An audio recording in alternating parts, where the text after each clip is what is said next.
Hi, horse friends. Today I'm going to talk about my dear friend Missy here and this horrible experience that we had a couple years ago with a granulosa cell tumor, and also how I think some horses might be misunderstood because of biological problems.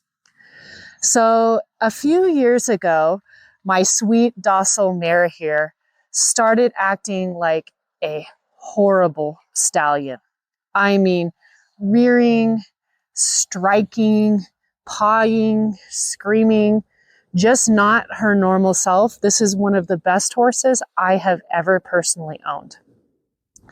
And so since I know her so well, my first assumption was something had to be wrong with her.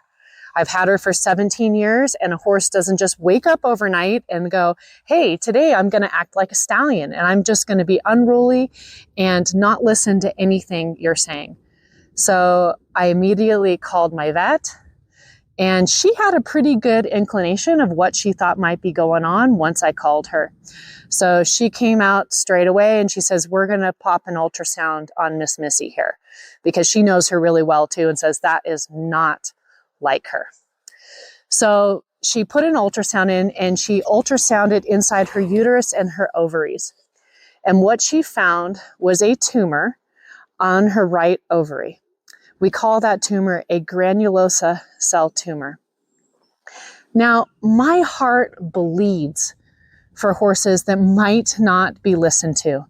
Some could be corrected, told how horrible they are, but the problem is, if it's an actual physical problem, guys, it's not going to get any better. So do your research. So what a granulosa cell tumor does is, as it grows, it actually shrinks the ovary.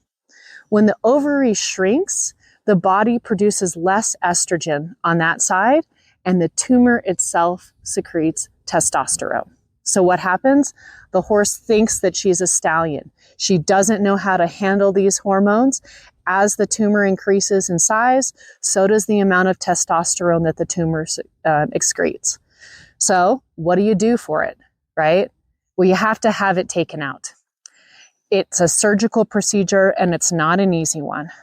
Depending on the size of the tumor, the smaller tumors are easier to take out than the larger ones. So we shopped around for different veterinarians, and I kind of had a feeling that this was progressing pretty quickly because her behavior was exponentially getting worse. So we ended up going to UC Davis, which is my alma mater, and we took her down 1 week later. And we took her in for her pre-op, and they did their own imaging there as well. And they could not believe how big the tumor had gotten in 1 week. It had almost doubled in size. So what they could see on the ultrasound was that it was about this big. Normally, when they're doing a small tumor, they like to do the procedure standing up, because the ovaries are hanging on either side here, and the tumor is easily accessible. So everything is hanging in place. It makes it easier to cut. So they normally come in and they cut along here, and then they extract the tumor out here. Now, Missy's problem, unfortunately, is that she's very small from the end of her ribs here to her hip. And her tumor had grown so large in the 1 week that they were not going to be able to pull it out through there. So we were going to have to do a 2-part procedure now. One, where she was standing up and they cut it. Then they put her under general anesthesia, flip her over, and take it out the bottom. This procedure, all of a sudden, because of the size of the tumor, became extremely risky. So as an owner, why did I decide to do it?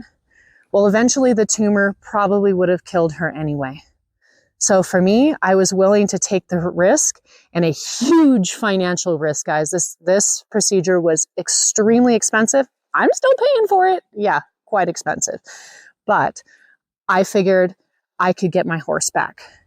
So it was about a 6.5 hour long surgery, and they got it out. As you can see, she's still here and she's quiet and calm, and I don't regret it at all, but they did. They cut from here all the way down got the tumor loose, and then they laid her down, flipped her over, right, and took it out underneath. And I am so thankful for those wonderful vets and for the fantastic people who listen to me. And I am so thankful that I know my horse, guys.